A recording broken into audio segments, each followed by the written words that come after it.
이제 우리가 진도를 다 나갔고, 이번 시간은 그냥 1장부터 우리가 배웠던 내용들을 짚어보는 시간을 가져볼까 해. 그래서 총 11장인데 1장부터 우리가 내용을 한 번씩 보면 먼저 이제 그 세포의 구조에 있어서 우리가 세포의 구조를 보면 우리가 세포가 원형질이랑 후형질로 나뉠 수가 있었어. 그래서 우리가 배우는 핵이라든지 세포질, 미토콘드리아 이런 것들은 이제 원형질에 속하는 거고, 즉 원형질이 우리 세포 안에서 생명활동을 수행하는 부분을 원형질이라고 해. 그리고 이제 후형질이라고 하면 이제 세포의 구성 성분이기는 하지만 이제 생명 활동에는 관여하지 않고 세포의 지지 또는 보호, 잉여 물질을 저장하는 이제 세포벽이나 액포 등이 이제 여기에 해당이 되는 거지. 그래서 우리가 이제 알고 있는 핵이라든지 미토콘드리아, 리보솜 이런 것들은 이제 원형질에 속한다고 볼 수가 있어. 그래서 우리가 원형질은 핵과 세포로 나뉘었는데 세포질의 구성 성분은 이제 원형질막 그리고 이제 세포질의 소기관이 있었지. 세포질의 소기관이라고 하면 우리가 신체 기관처럼 세포 전체의 생존을 위해 각각 역할을 수행하는 이제 대사활동을 하는 구조를 우리가 세포질의 소기관이라고 할 수가 있어. 그래서 이제 그 원형질과 후형질이 나뉘어져 있고, 그 다음으로 이제 좀 더 자세히 들어가게 되면 이제 세포의 기능에는 핵이 나와 있어. 그래서 가장 큰 세포 소기관을 이제 핵이라고 하는데, 일반적으로 이제 광학 현미경으로 볼 수 있는 유일한 세포 소기관이 무엇이냐 하면 이제 핵이라고 할 수가 있는 거야. 이 책을 보면 적혈구와 혈소판을 제외한 모든 세포의 존재를 한다. 인간의 유전 형질을 정하는 정보를 갖고 세포 전체 대사 활동을 조절하고 세포 분열 시 주도적인 역할을 한다. 그래서 그 옆에 보면 이제 핵막이 있는데, 이 핵막과 핵소체, 염색질, 핵산이 있는데, 핵산을 보게 되면 이제 말 그대로 핵에 다량으로 존재하는 산성 물질을 우리가 핵산이라고 할 수가 있어. 그래서 세포의 유전적 장치 역할을 하는 유기물 중합체를 이제 핵산이라고 한다. 그래서 이제 핵산은 우리가 핵 안에 존재를 하면서 개인의 유전자를 가지고 있는 DNA와 이제 DNA 명령을 전달하는 RNA로 구성이 된다. 그래서 이제 그 다음에 보면은 이제 우리 RNA에도 종류가 있었어. 전령 RNA, 운반 RNA, 그리고 리보솜 RNA 이렇게. 그래서 이제 세포막을 보게 되면 이 세포막은 말 그대로 이 세포 표면의 경계를 이루는 거야. 그래서 세포막이랑 같은 말이 이제 원형질 막이다. 그래서 이 세포막은 우리가 반투막이야. 그렇기 때문에 이제 어떤 물질은 쉽게 통과하고 이제 어떤 물질은 잘 통과하지 못해. 그래서 이제 이 세포막이라고 하면 이제 주로 지질과 단백질로 구성이 되어 있고 탄수화물도 약간 있어. 하지만 이제 주로 구성되어 있는 것은 지질과 단백질이다. 그래서 지질의 대부분은 이제 보통 우리가 인지질이고 그 외에 이제 콜레스테롤, 당 지질도 있다.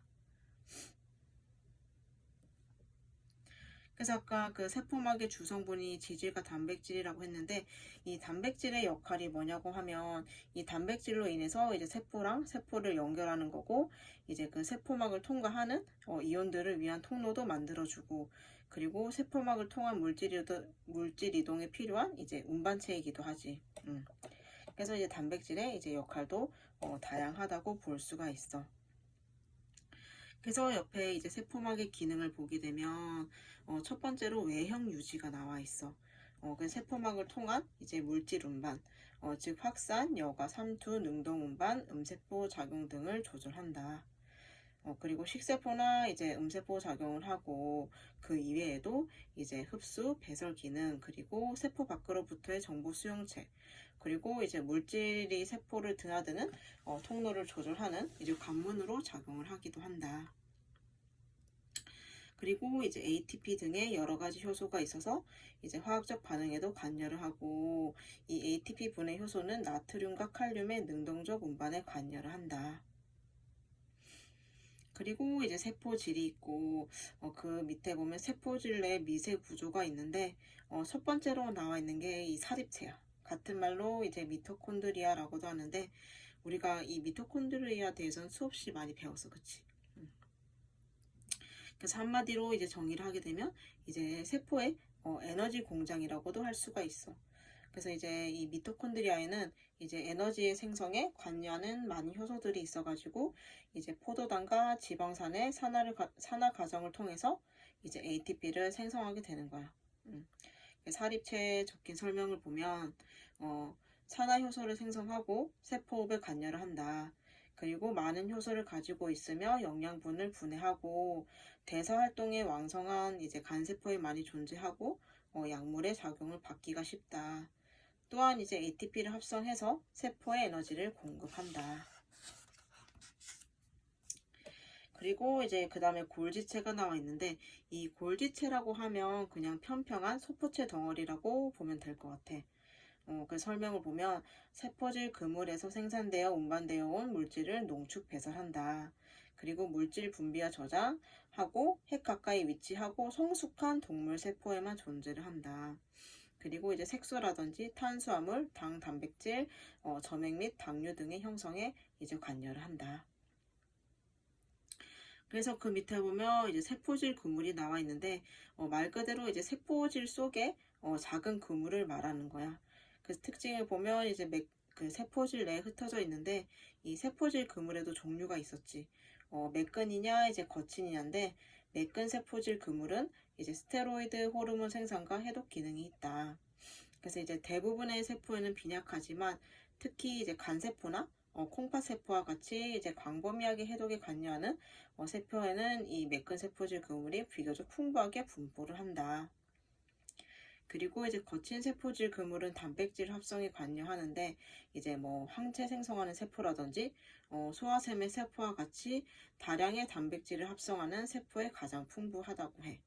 그래서 이제 매끈이랑 거친의 차이점이 있었고 그래서 그 밑에 보면 이제 리보솜의 유무에 따라서 이제 나와 있는데 이 거친과 매끈을 리보솜의 유무에 따라서도 이제 특징을 지을 수가 있어. 그래서 거친 세포질 그물은 같은 말로 과립 세포질 그물이라고 해. 그리고 매끈은 같은 말로 무과립 세포질이라고 해. 그러면 무과립이라는 말은 포함이 안 돼 있다는 말이지. 그렇겠지? 즉 과립은 리보솜을 포함하고 있고 무과립은 리보솜이 없어. 그래서 거친 세포질 그물이 같은 말로 과립 세포질 그물이고 즉 세포질 그물의 표면에 리보솜이 붙어 있다는 거야. 그래서 거친 세포질 그물은 세포질 그물 내 수송, 단백질 합성에 관여를 하고 이 매끈 세포질 그물이 무과립 세포질 그물로 세포질 그물에 리보솜이 없는 것을 말해. 그래서 지질, 콜레스테롤 대사, 간세포에서의 글리코겐의 합성과 분해 저장, 그리고 고환, 부신에서는 스테로이드 호르몬을 합성한다. 그리고 우리가 한 가지가 더 있다고 했지. 칼슘 이온을 저장을 하는데 이 자극을 받으면 칼슘을 분비해서 근육 수축을 유발을 한다. 그래서 우리가 리보솜에 하는 역할이 뒤에 보면 나와 있는데 이 리보솜이 단백질 합성의 중추 역할을 해. 즉 그래서 매끈 세포질이 무과립이라고 했지. 그래서 리보솜이 없다고 했기 때문에 단백질 합성에는 관여를 하지 않아.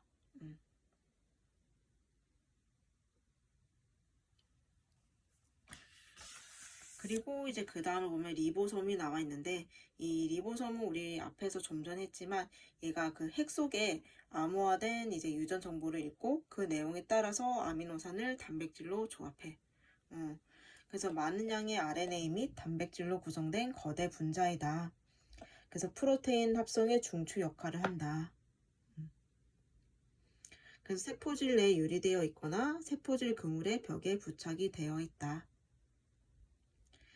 그리고 이제 용해 소체를 보면 얘는 한마디로 이제 세포의 소화계라고 할 수가 있어. 그래서 손상된 세포 소기관이나 외부에서 반입된 이물질을 파괴하는 역할을 해.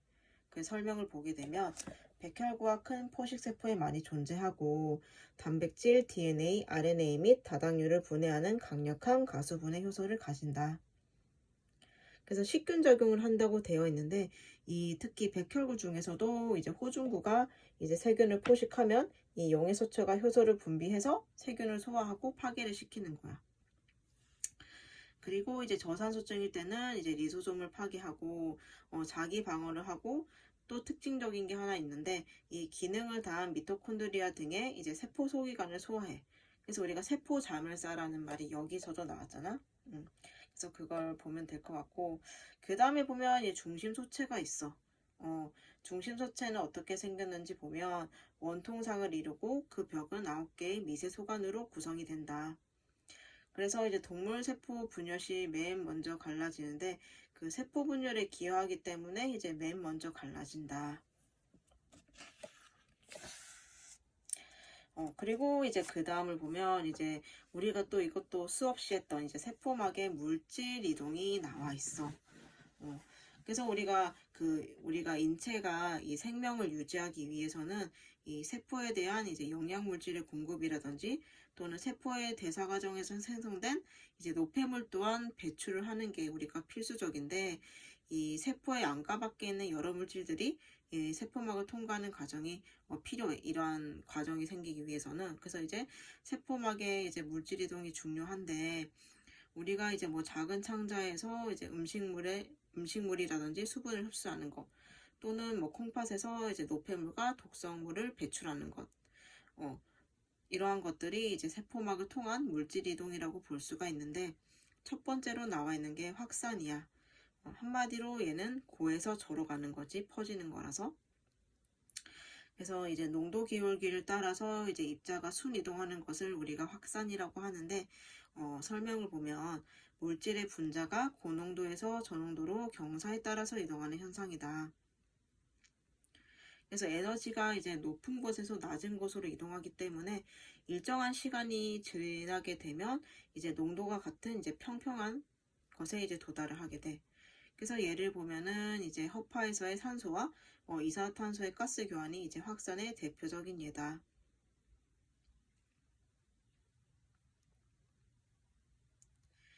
그래서 이제 그 확산 속도의 결정 요인이 있는데 농도 경사, 정기적 경사, 물질 분자의 크기가 확산 속도의 결정 요인이다. 그래서 이제 그 분자가 확산되는 속도에는 한계가 있기 때문에 이 세포가 너무 크게 되면 크기가 너무 크면 이제 그 대사가 제대로 이루어지지 못한다. 그리고 이제 그 다음이 삼투가 나와 있는데 그 삼투는 이제 세포막을 통과하는 물이 확산이 어느 한쪽 방향으로 커져서 이제 세포가 부풀어 오르거나 납작해지는 것을 말하는데 좀 전에 확산은 이제 고에서 저였다면 이제 삼투는 저농도에서 고농도로 반투막을 경계로 용질은 통과할 수 없고 용매만 이동할 수 있는 것을 삼투라고 한다. 그래서 우리가 여기서 용질, 용매에 대해서도 했었지. 그 설탕물을 떠올리라고 했잖아, 그치? 그래서 용질은 용액 내에 녹는 물질. 그래서 설탕물이라고 하면 이 설탕물 안에 녹는 물질이 뭐야? 설탕이지. 그래서 용질은 설탕이고 용매는 이 용질을 녹이는 물질이야. 설탕이 물에 녹는 거잖아. 그래서 물이 설탕을 녹이는 거기 때문에 용매는 물이라고 할 수가 있어. 그래서 우리가 등장액, 이제 고장액, 저장액에 대해서도 했고 그 여과를 보게 되면 이제 여과는 우리 압력차가 있었지. 막 내외에 압력의 차가 있을 때 막을 통해서 액체가 이동하는 물리적인 현상이다. 그래서 압력이 높은 곳에서 낮은 곳으로 물질이 이동된다. 그래서 이제 운반체에 의한 이동 우리 이 내용도 되게 많이 했어, 그치? 그래서 여기서 ATP가 나왔어. 촉진적 확산은 우리가 그 세포가 ATP를 소모하지 않는데 능동적 운반은 우리가 ATP를 이용해서 운반을 하는 거였어, 그치? 그래서 ATP라고 하면 우리가 유기화합물이라고 할 수가 있었고 그 모든 생물의 세포 내에 존재를 하면서 에너지 대사에 매우 중요한 역할을 한다. 그렇기 때문에 우리 몸의 가장 중요한 에너지 분자로 기능을 하고 그 당 산화와 같은 작용으로 이제 에너지를 간단하게 저장한 뒤에 이제 합성 작용과 근육 수축 또는 뭐 세포막을 통해 이온을 펌핑하는 생리작용을 위해서 몇 초 안에 에너지를 분비하게 된다. 그래서 우리가 촉진적 확산이랑 이제 능동적 운반을 비교해서 봤었는데 그 촉진적 확산은 좀 전에 말했듯이 세포가 ATP를 소모를 하지 않아. 그리고 능동적 운반은 ATP를 이용해. 그래서 이제 그 운반체를 이용한다는 점에서는 이제 둘 다 이용을 하지만 농도경세에 순행하는 이동인 반면 이제 그 능동 이동은 농도경세에 역행을 한다고 했어. 그래서 촉진적 확산은 ATP를 소모하지 않고 그 농도경세에 순행을 한다. 그리고 능동적 운반은 ATP를 이용하지만 농도경세에 역행을 한다. 그래서 이렇게 차이가 있었어. 그래서 그 확산도 있고 촉진적 확산도 있는데 그 확산은 물질의 농도가 높을수록 많은 양이 확산이 되는 거고 이 촉진적 확산은 그 운반체의 수에 따라서 확산할 수 있는 최대량이 결정이 되는 거야. 그래서 확산은 물질의 농도와 관련이 있고 촉진적 확산은 이 운반체의 수랑 관련이 있는 거지. 그래서 그 두의 차이점도 있다. 그래서 이제 능동적 운반을 계속 보면 그 운반체에 의한 이동을 계속 보면은 우리가 이제 그 능동적 운반에 의해서 칼슘, 아미노산, 마그네슘도 이동이 되며 나트륨, 칼륨의 농도가 유지가 된다. 그리고 이 능동적 운반은 세포가 살아있을 때만 가능하다. 그래서 우리가 나트륨, 칼륨 펌프에 대해서도 나왔었는데 이 사람이 하루에 소모하는 열량 중 약 절반이 이 나트륨, 칼륨 펌프를 작동시키는 데 소비를 하는 거야. 그래서 엄청난 우리가 열량을 여기 펌프에 사용을 하고 있는 거야. 왜냐하면 이 나트륨, 칼륨 펌프가 많은 일을 하고 있어. 우리가 그 시험에도 나왔듯이 세포의 부피 조절도 하고 체온 유지도 하고 이제 그 신경과 근육 그리고 심장의 전기 흥분선을 유지하고 이제 그 포도등과 같은 용질이 형질막을 통과할 수 있도록 하는 다른 수동 펌프에 에너지도 공급을 한다. 그래서 이제 이 나트륨 칼륨 펌프는 살아있는 세포의 부피를 일정하게 유지하는 중요한 기전이다. 그래서 우리가 세포 외에는 이제 나트륨 농도가 높고 세포 내액은 칼륨의 농도가 더 높다고 했었지.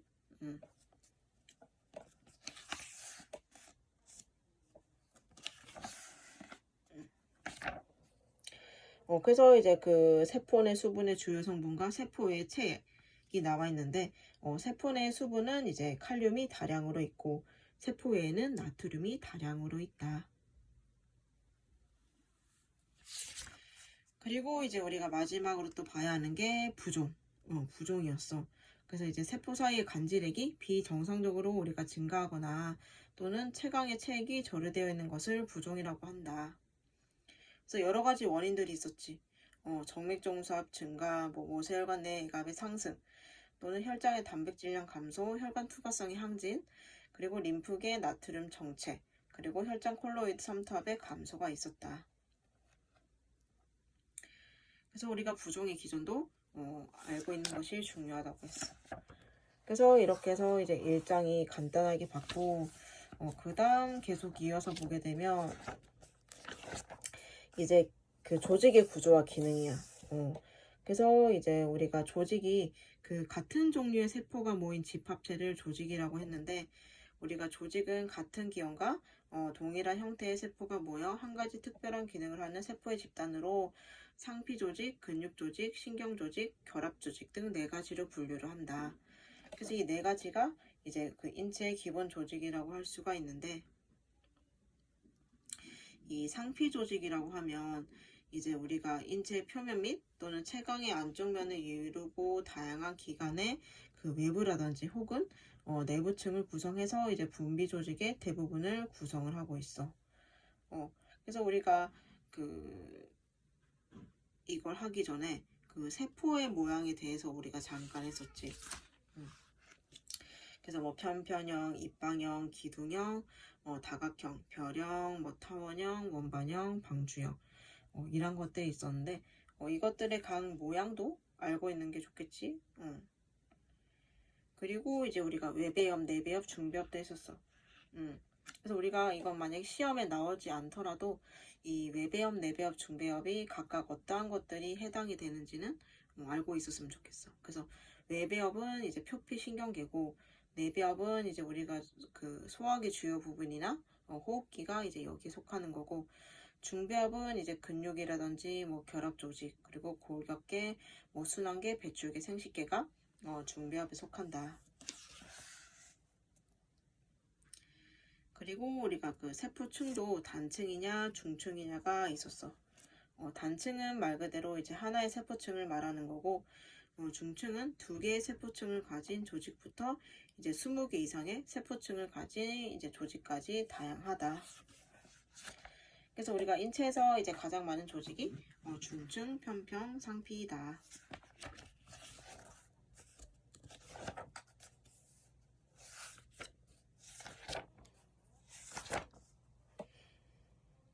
그렇게 해서 우리가 상피 조직을 했고, 그 다음에 이제 그 모양과 배열에 따라서 우리가 엄청 많았잖아.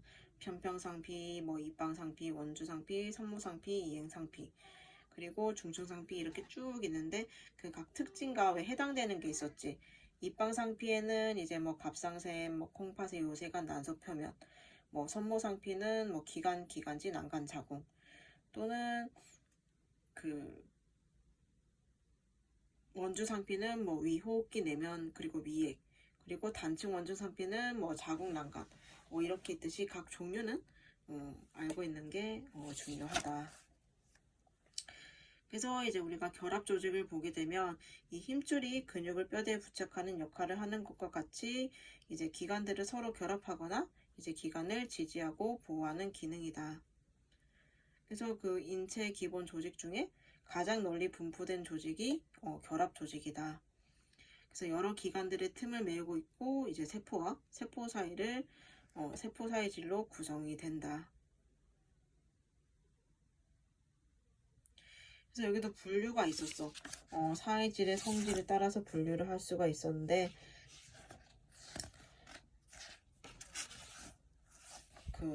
우리가 봐야 할 것이 보면은 소승결합 조직이 있지.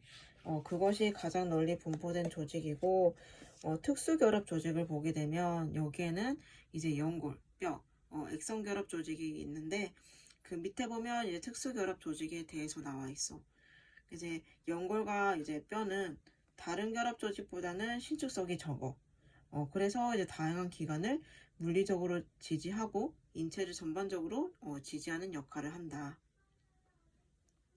그래서 연골 모세포라는 세포에 의해서 형성이 되며 바탕질에는 혈관은 없고 연골막의 속층에 있는 혈관에 의해서 혈액을 공급받는다. 그래서 그 연골도 종류가 있는데 유리연골, 탄력연골, 섬유연골이 있어. 그래서 유리연골이 이제 인체에 가장 많이 분포되어 있는 연골로 이제 코중격, 후두기관, 관절, 갈비뼈 등이 있다. 그리고 탄력연골은 말 그대로 다량의 탄력 섬유로 구성이 되어 있고 기바퀴, 후두덮개 등이 있다. 그리고 섬유연골은 이제 바탕질 내에 다량의 교원 섬유로 척추 사이 원반, 두덩뼈 사이 원반 등이 있다. 그래서 여기 혈액도 나오는데 이 나중에 뒤에 가면 그 혈액에 대해서 또 자세히 나왔기 때문에 여기서는 일단 넘어가고, 그 다음 이제 근육 조직을 보게 되면 그 인체에 가장 우리 널리 분포되어 있는 게 결합 조직이고, 그 인체 조직 중에서 가장 수축성이 강한 게 근육 조직이야. 그래서 우리가 근의 형태와 기능에 따라서 이렇게 나뉘게 되는데, 그 수위근을 보게 되면 우리가 수위근이 우리 마음대로 움직일 수 있는 근육이었어. 그래서 이 시계에 의한 조절과 그 움직임이 가능해서 그 중추신경계에 영향을 받는 게 수위근이다. 그래서 골격근이라든지 안면근 이러한 것들이 이제 수위근에 속하는 거고, 이 불수위근은 우리가 생각대로 움직일 수 없는 근육이야. 그래서 우리의 의식과는 무관하게 조절하지 않아도 움직이는 거고, 그렇기 때문에 이것은 자율신경계에 영향을 받는다. 그래서 불수의근에 해당되는 게 이제 우리 심장 그리고 내장근이다. 그 두 가지는 내가 뛰고 싶다고 해서 뛸 수 없고 멈추고 싶다고 해서 멈출 수가 없지. 그래서 이제 내가 의도하지 않아도 생명 유지를 위해서는 끊임없이 움직여야만 하는 근육이 불수의근이야. 그래서 이제 호르몬이라든지 특히 신경의 조절에 따라서 움직이며 우리 심리 상태에 따라서도 이제 변화를 하는 게 불수의근이다. 그리고 이제 네 번째가 신경 조직인데, 우리가 신경 조직도 뒤쪽에 가면 나오기 때문에 여기서는 간단히만 보면 이제 그 신경세포의 우리 기본적인 구조가 뭐 세포체, 가지돌기, 축사기야.